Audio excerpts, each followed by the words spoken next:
Assalamualaikum warahmatullahi wabarakatuh. Kembali lagi dengan saya Yauma Irban Ali. Dan kali ini kita akan membahas dan mempelajari tentang konsep, proses, dan peranan guru tentang administrasi kurikulum di satuan pendidikan. Langsung saja kita mulai pada topiknya, yaitu pertama, konsep administrasi kurikulum.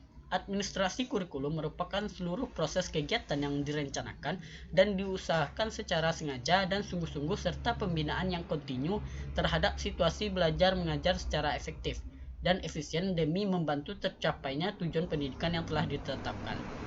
Peserta didik dan pendidik berinteraksi melalui bahan pelajaran yang disusun dalam kurikulum. Maka garapan yang ketiga adalah administrasi kurikulum. Interaksi antara ketiga komponen tersebut, peserta didik, pendidik, dan kurikulum merupakan kegiatan yang disebut kegiatan belajar mengajar atau KBM atau proses mengajar atau proses belajar mengajar atau PBM. Gunawan 2011.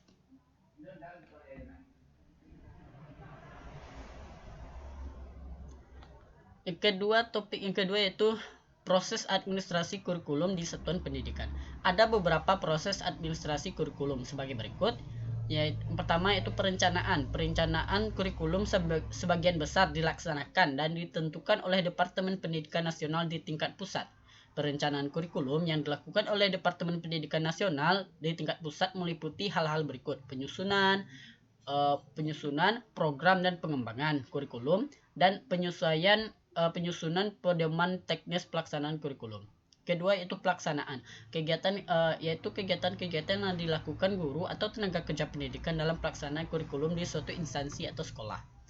Ketiga yaitu pengawasan. Pengawasan adalah semua aktivitas yang dilaksanakan oleh pihak pengawas dalam upaya memastikan bahwa hasil aktual sesuai dengan hasil yang direncanakan. Yang keempat itu evaluasi, merupakan suatu kegiatan yang dilakukan guna memberikan berbagai informasi secara berkesinambungan dan menyeluruh tentang proses dan hasil belajar dan mengajar yang telah dicapai siswa dan sistem pendidikan. Topik yang ketiga yaitu keterlibatan guru dalam administrasi kurikulum. Berikut akan diuraikan dan dijelaskan kegiatan administrasi pendidikan sekaligus peranan guru dalam administrasi pendidikan. Yang pertama yaitu administrasi kurikulum, bahwa kurikulum merupakan seperangkat bahan pengalaman belajar siswa dengan segala pedoman pelaksanaannya yang tersusun secara sistematik dan dipedomani oleh sekolah dalam kegiatan mendidik siswanya, seperti merumuskan tujuan khusus pembelajaran atau kompetensi berdasarkan kompetensi di atasnya, karakteristik pembelajaran, mata pelajaran atau bidang studi, karakteristik situasi kondisi kelas atau sekolah.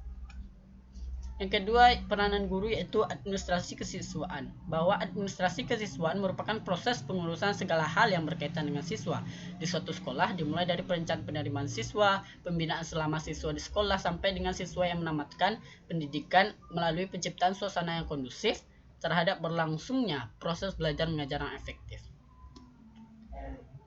Yang ketiga yaitu administrasi kesiswaan. Administrasi kesiswaan gunanya untuk menunjang pelaksanaan pendidikan diperlukan fasilitas pendukung yang sesuai dengan tujuan kurikulum. Dalam mengelola fasilitas agar bermanfaat yang tinggi, diperlukan aturan yang jelas serta pengetahuan dan keterampilan personel sekolah dan administrasi sarana dan prasarana tersebut. Keempat itu administrasi personal.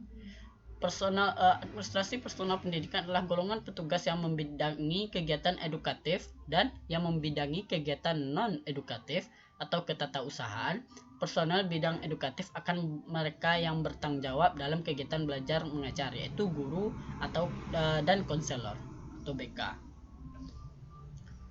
Baiklah, hanya itu yang dapat saya sampaikan. Semoga ilmunya bermanfaat. Terima kasih atas perhatiannya. Wassalamualaikum warahmatullahi wabarakatuh.